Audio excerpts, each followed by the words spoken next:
آل فرعون جو ہیں وہ صبح و شام آگ پر پیش کیے جاتے ہیں، یعنی اب وہ غرق کر دیے گئے تھے، جو آل فرعون اور فرعون جو تھا وہ غرق کر دیا گیا تھا، اس کے ماننے والے، اس کے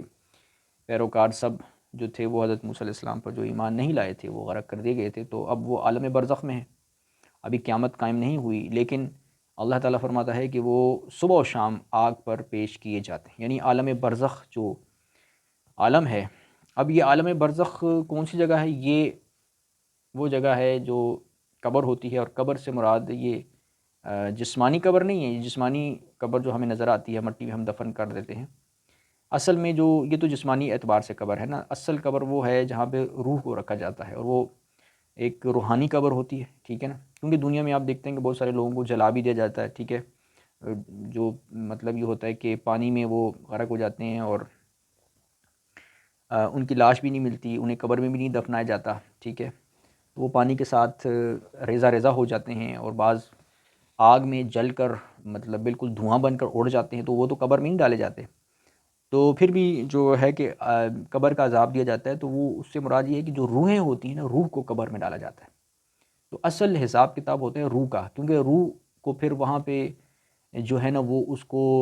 عذاب کا قبر میں جو عذاب دیا جاتا ہے اس کے لیے اسے زندہ کیا جاتا ہے قبر میں، یعنی عالم روحانی میں، عالم برزخ میں، ٹھیک ہے، اس کا ہمیں شعور نہیں ہے،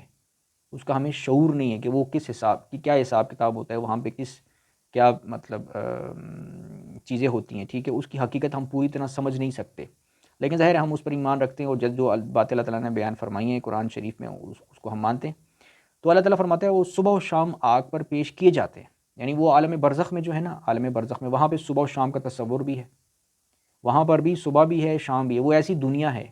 یعنی دنیا تو یہ والی دنیا نا، وہ تو عالم برزخ ہے، یعنی وہ ایک دنیا سے مراد یہ ہے کہ وہ ایسا عالم ہے، ایسی جگہ ہے کہ جہاں پر بھی صبح اور شام کا تصور ہے، صبح بھی ہوتی ہے شام بھی ہوتی ہے، اور وہاں پر بھی انہیں آگ کے سامنے پیش کیا جاتا ہے۔ تو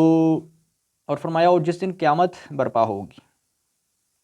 تو حکم ہوگا کہ آل فرعون کو سخت ترین عذاب میں داخل کر دو،